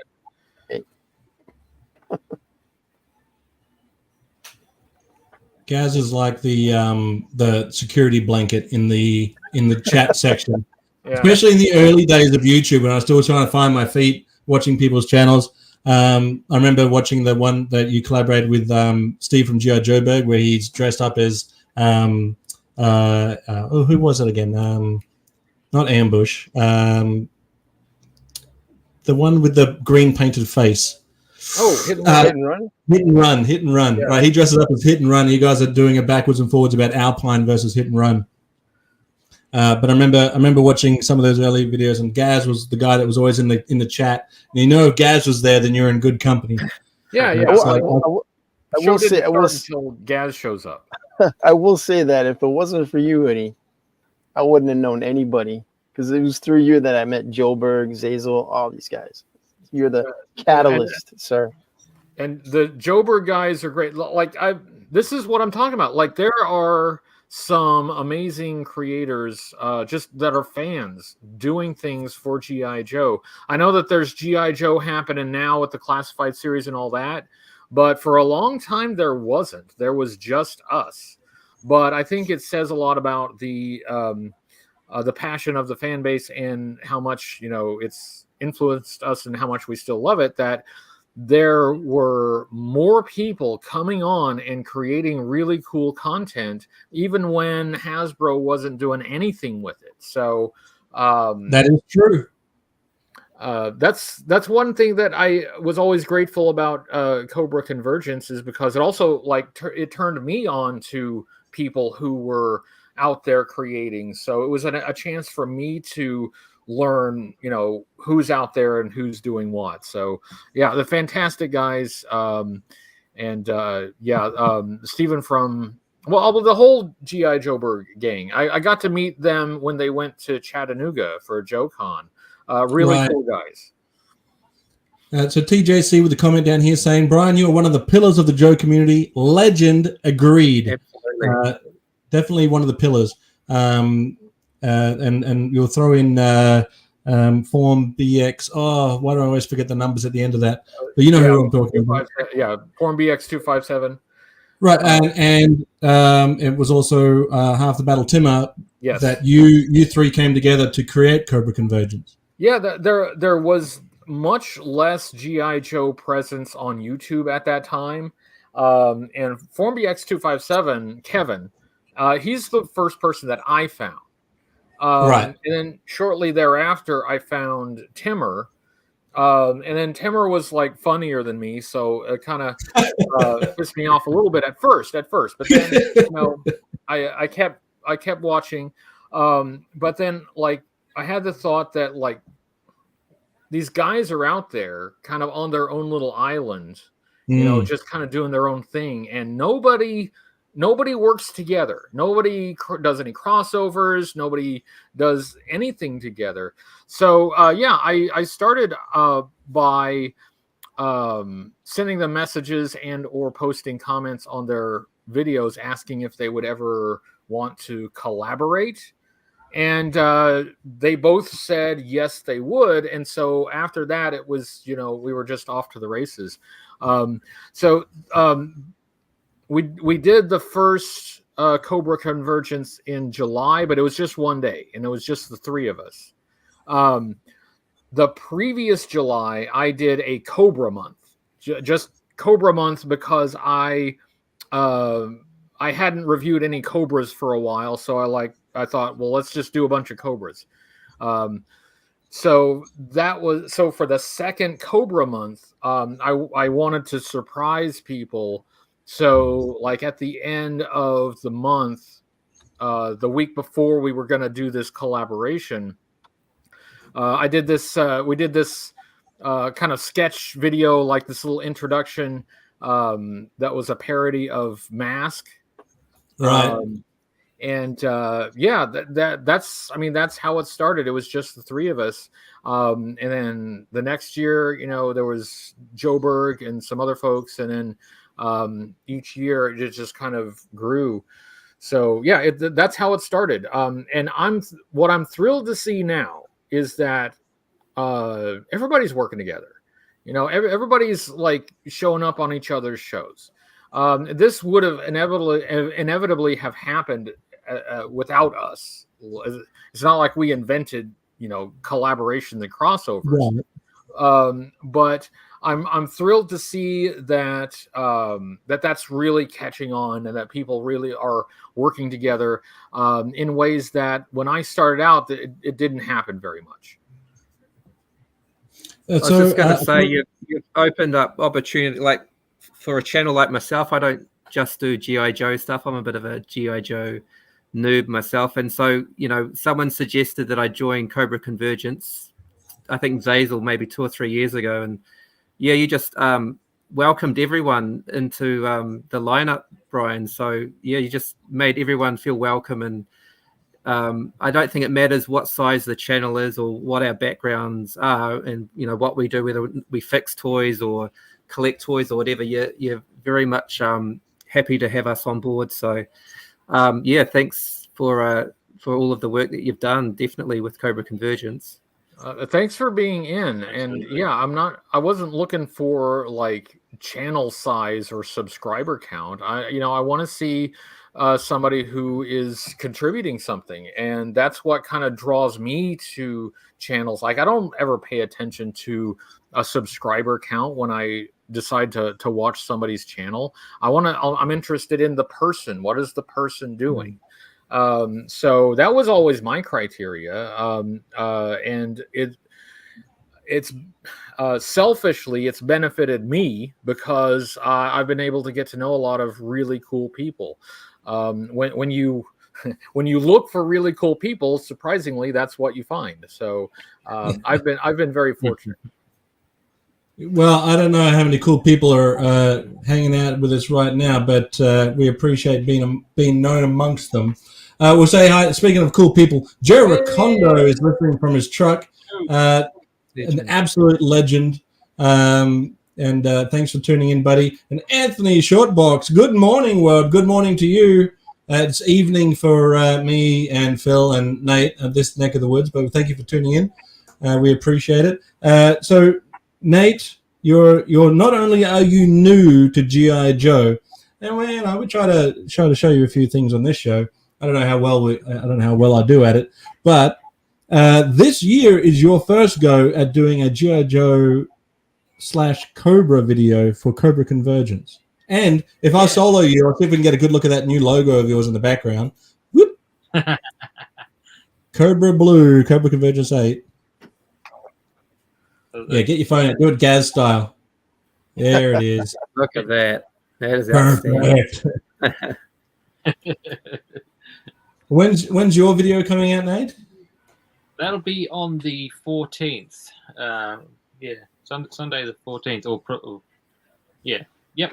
Sunday the 14th. We'll figure it out.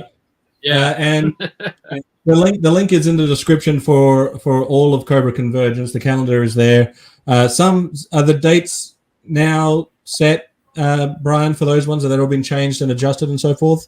They should be. As far as I know, everybody that told me they needed to switch or change has been updated. So I'll double check to make sure, but last I checked, I believe I got everybody. Perfect. And right back at you, TJC, a legend in your own right. Got a lot of legends in the chat today too. Please hit that like button. We do appreciate that as well. Phil, when is your video, buddy? I was one of the ones that needed to be reshuffled due to my poor organizational skills. So I was supposed to be this coming weekend. I think I'm July 19th. So I've got a couple of weeks to sort myself out. But it'll be ready, definitely. Looking forward to it. Where has this year gone? Like it is. I feel like this year has just flown by. I know, right? Yeah, I do want to say a quick thing that I am grateful to be included this year. I only found out about Cobra Convergence last year, so I didn't think that I would actually be involved this year. But thank you, thank you for being involved.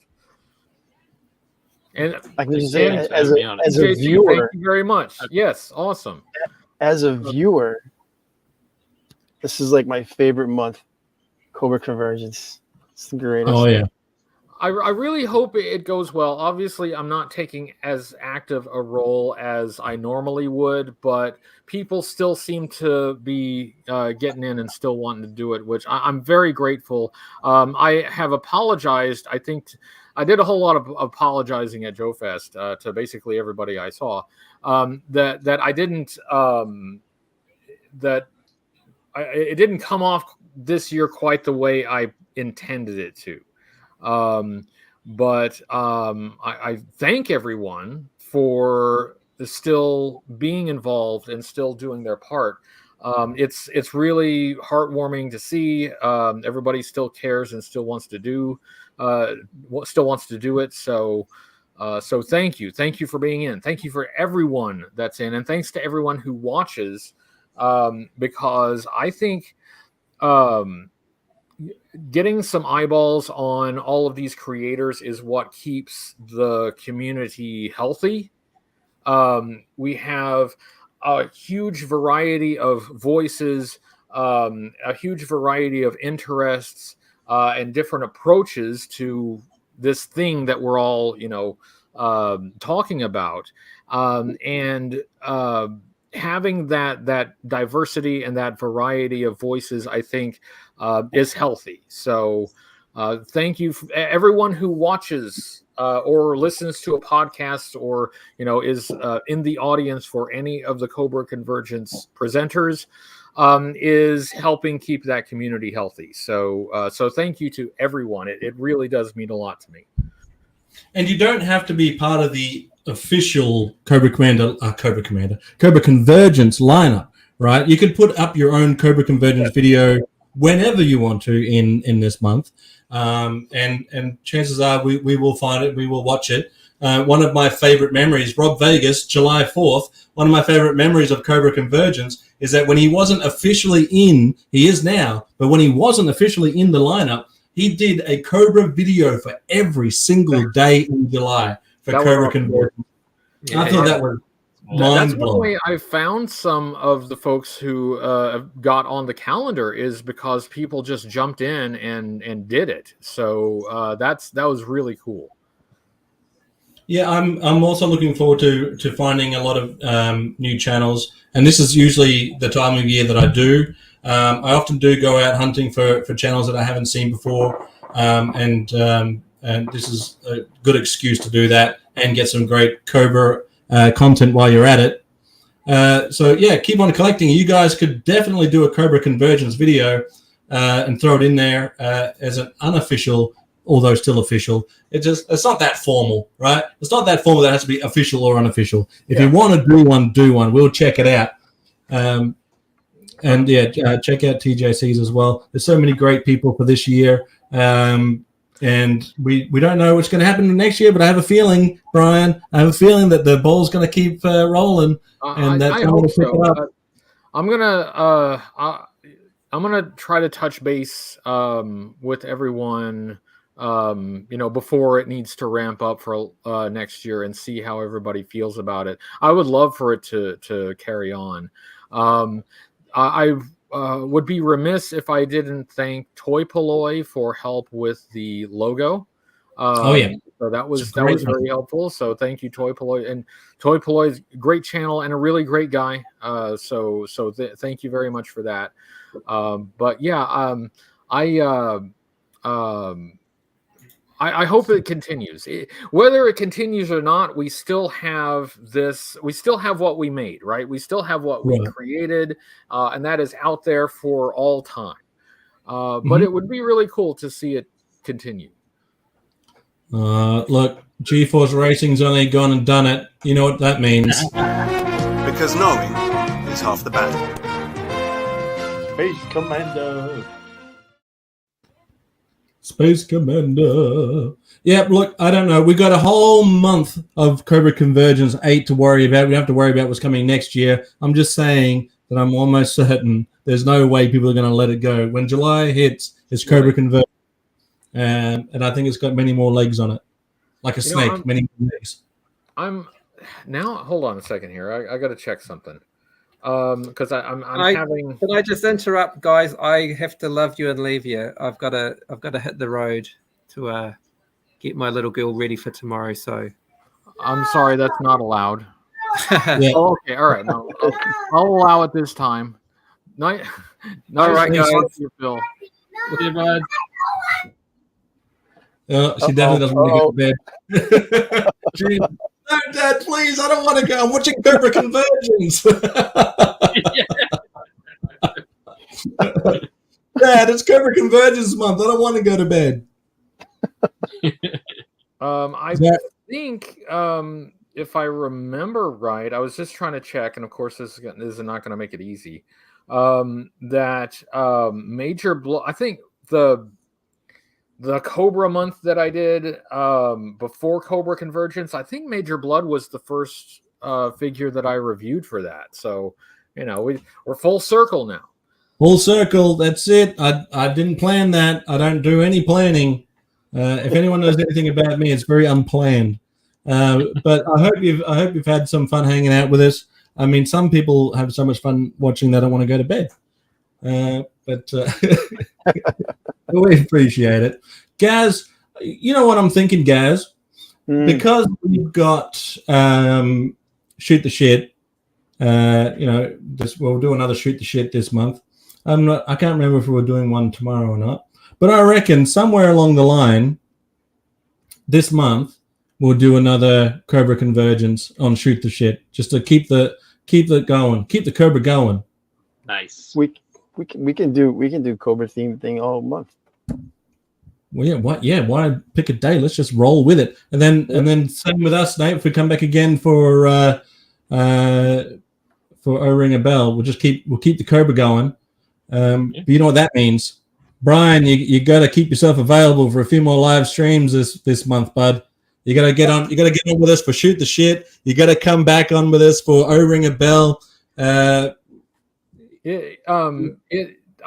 should be available. There was a time like after I announced the retirement where I wasn't up to joining and doing appearances, but I think I'm past that, and I think I'm in a good place where I can be available, and I'm enjoying this. I'm enjoying this because you do all the work. It's fantastic. I've done very little work. 3D Jones has done all the work, and Gaz's mobile phone. We're very low maintenance here at the clubhouse. What we're going to talk about like 5 minutes before the show starts. Yeah. Sometimes we do that though. We're like, oh man, what's our theme? What are we going to do? We got 5 minutes before we go live.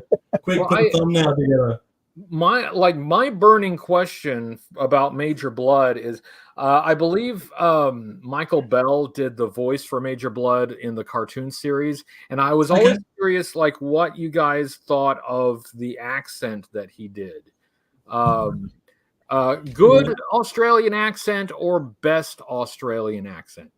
Well, Skymate was a fairly it was like okay, right, Nate? We didn't hate it. Yeah, Skymate. Yeah, it was almost passable. All right, I'm on my phone, and I'm gonna play some Major Blood.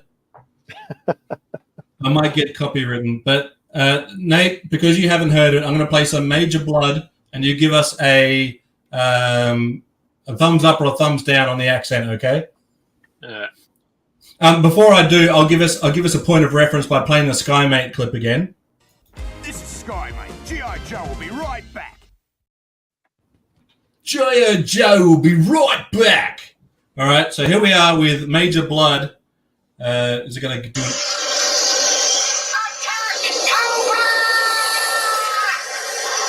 That's him flying a jet. That might not be the best clip to use.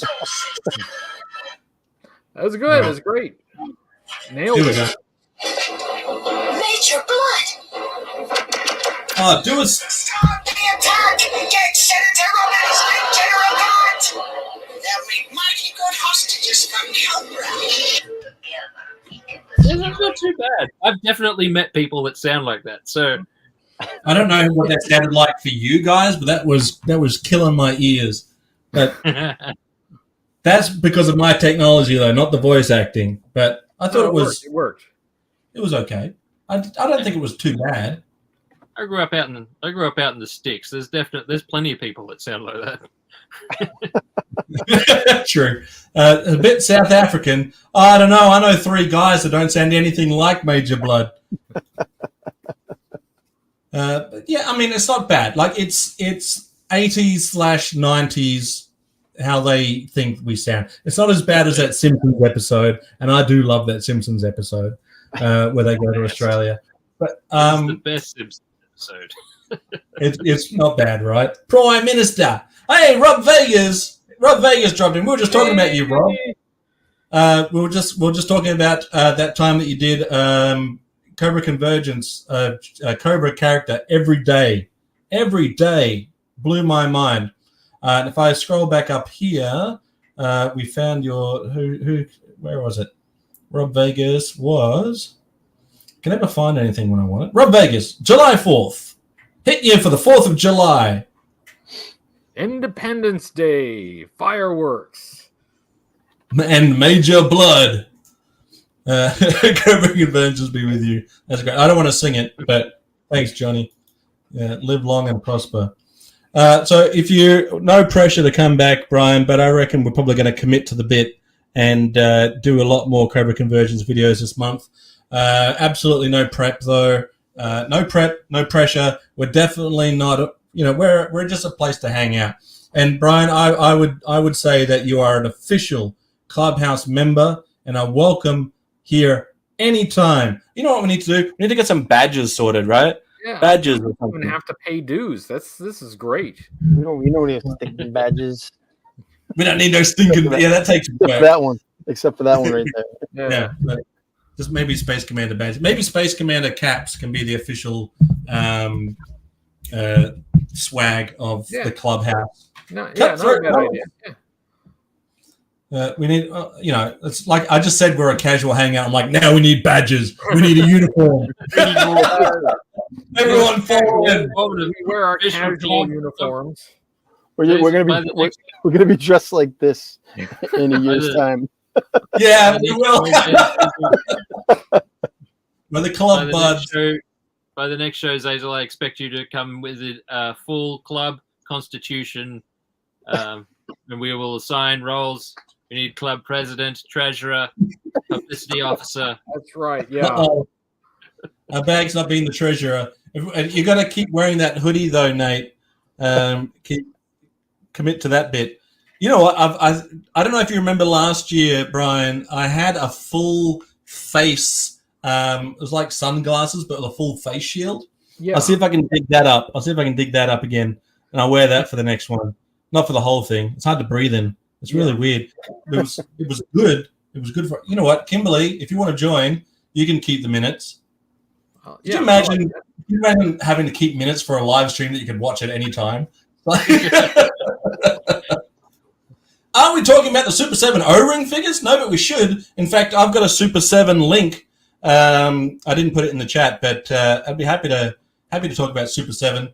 We got our own link at the Clubhouse for people to go and check out Super 7 figures. I got to see them. Tell us all about it. Yeah, they brought the prototypes to Joe Fest, and they look good. I don't know, they may not be the final versions. They did have a sign up that says pending licensee approval. Yeah. But they're very kind of streamlined, very like animation inspired. Especially Cobra Commander's helmet. The Cobra Commander's helmet is very animation inspired. So, and they're prototypes, so they weren't painted or anything. They're just all in blue plastic, but they look nice. And obviously, for this first wave, they're going to be a lot of characters that people know. They're going to be playing the hits for a while, but there's a possibility we may get some like animation only characters that we haven't been able to see in action figure form before. They had Tomax and Zaymot. Yes, suits in like the Enterprises look really good. I'm crossing my fingers for that satin 3-pack with the van, please. One that I'm looking forward to, which I thought was rumored, but I'm an old man, so my memory is a bit sketchy. But that giant that Duke goes up against in that arena, right? Wasn't that rumored to be maybe coming into the Super 7 O-ring line? I do remember that rumor. It wasn't at Joe Fest, but that doesn't mean it might not still be coming. Because that would be pretty cool, like having that version go up against Duke. Then you'd need a Duke. Did they wear like a headband or something? Yeah, something was keeping them. Yeah, so you need a Duke with a headband.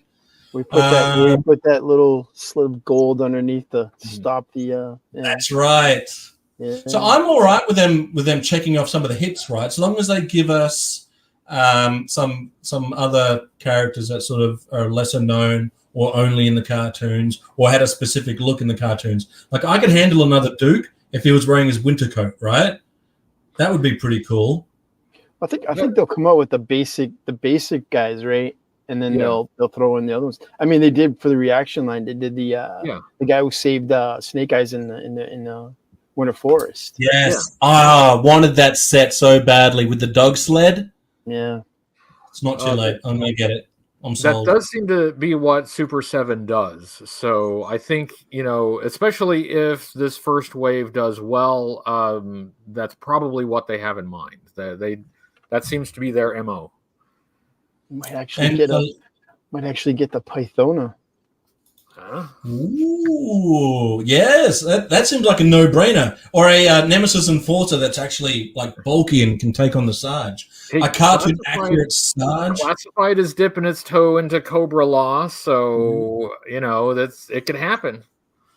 If I could get a Super 7 Sarge, I would be so happy. Anyway, but I do think that they are legitimately going to be a great companion piece to your already extensive G.I. Joe collections if you've been collecting for a while, but also a good jumping off part too if you are only just getting into O-Ring Joes. This would be a great way to do it, particularly if you're only familiar with the cartoons, which I think a lot of people these days probably are. They probably just know. Hey, you too, buddy, you too. But was there anyone in particular that stood out to you the most, though, Brian, that you thought was great? Probably that Tomax and Zaymot. The suited Tomax and Zaymot were really sharp. Really, all the figures were very crisply sculpted. Snake Eyes was very streamlined. But that one probably is the one that varies from the original figure the least. Right, yeah. The Cobra Commander definitely has the animation-inspired helmet, but I think everybody was really jazzed about the Tomax and Zaymot. Not just because of the figures do look great, but the packaging they've got, at least they're proposing that double packaging with the mirrors. Yes. Like the vintage figure, and that looks cool. That looks really cool. I'm glad that they're going to put them in a twin pack as opposed to having them out singly. Yeah, the classified doing them separately, that was unexpected. But I'm glad they're doing it that way. Hasbro did it too, though, when they later on, I think in the early 2000s, where they brought out like a 5-pack of the Crimson Twins, but each one was in a different army builder pack. And I'm like, that's not bad if you want to get some troop builders, but it's a little bit dodgy because no one wants one twin, right? Right. If you're a twin, you want two. Yeah, they know that. That's why they did it. Yeah, but I do hope that they do bring out that giant and a Sarge and another Sarge, and then maybe 3 or 4 more Sarges. I'll be happy. I wonder if they'll do the Deke animated Sarge where he's tied up. From Pigskin Commando, I would take that. And his sister. Sergeant pajamas. Yeah, I would love a figure of Sergeant pajamas. Well, wasn't there Sergeant Slaughter's sister in one of those episodes with the flat top? I think I know this is not A list or B list. This may be like C or D list characters, but hey, we're trying to get deep in the lore here. Let's have Sergeant Slaughter's sister. Every character that's ever appeared in the animated series. Well, I mean, you've got such a smorgasbord of selection that the well would never run dry. And the more the merrier, as far as I'm concerned. Super 7. The thing about Space Commander loves the 5 POA figures, right? Because he grew up with the original Action Force, Palitoy Action Force, and so when they ended up turning to the bendy figures with all those points of articulation, they didn't quite fit in with his original 5-point of articulation figures. But Super 7 come out with like Red Jackal and Red Laser and all of these ones that used to be O-ring figures are now 5 POA, well, then that suits him to a T, right? But then imagine if they start pulling some of those characters that were originally just 5 POA and start turning those guys into multi-points of articulation as winning both rounds. Oh, nice. Awesome. Sent me the CC8 video thumbnail. So let's check it out. Let's check it out. I'll have to show it on my phone, though. I don't have the capacity to be able to pull it up on the screen this late in the game. Oh, cool. All right, I'll go solo and give our buddy TJC a shout out here. Gaz, are you able to throw out the link to TJC's channel as well for me? So that's his thumbnail. Loving it. Oh, some Action Force in there. Nice. Yeah. Capcom G.I. Joe. The original Action Man Action Force. If you haven't checked out TJC's channel, please do so. It's great stuff over there, especially if you need to do the dishes. Very nice. Yeah, that's a really great thumbnail. Good Thank job. you, TJC. That's awesome. But the list is in the description for everyone that's taking part in Cobra Convergence. I think today is Adam, as well from Go Figure. So do check out the links to make sure that you're not missing any of the action. Thanks again to Brian for putting this thing together and maintaining it for so many years. Where it's my favorite thing to do in July. I do nothing else in July. We talk about Cobra. That's all I want to do. And it was had such a blast last year. Had to come back and do it again. I had to repurpose that Sarge. I think I'll use it again next year. I'll just keep using it. When Sarge sends you a video like that, you can't just use it once. Yeah, okay, so check it. It's evergreen. It's multi-purpose. It's perfect. Yeah. So do check it out. TJC Toy Memories coming up with his video as well as Rob Vegas. Everyone, you can check out everybody. Some people that I'm not even familiar with are doing videos. And I look forward to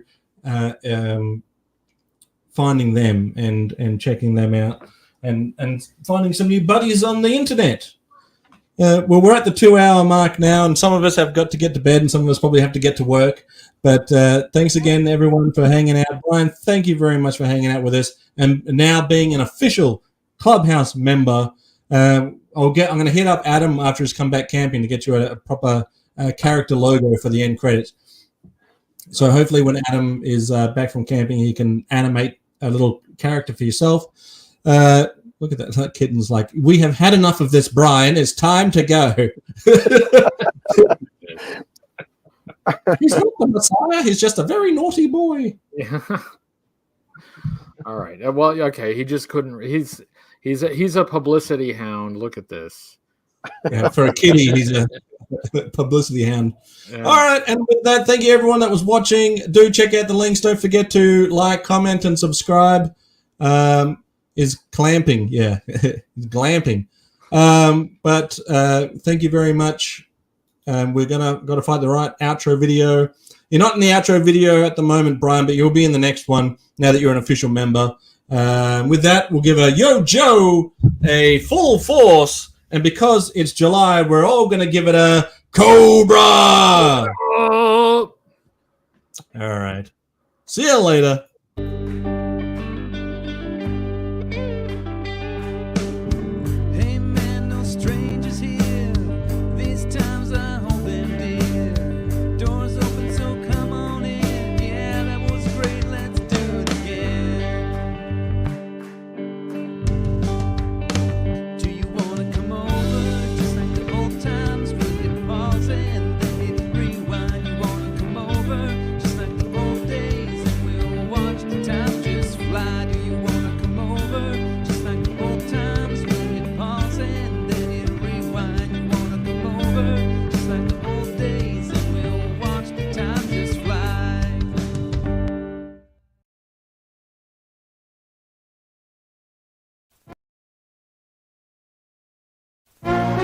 Because knowing is half the battle. Space Commando.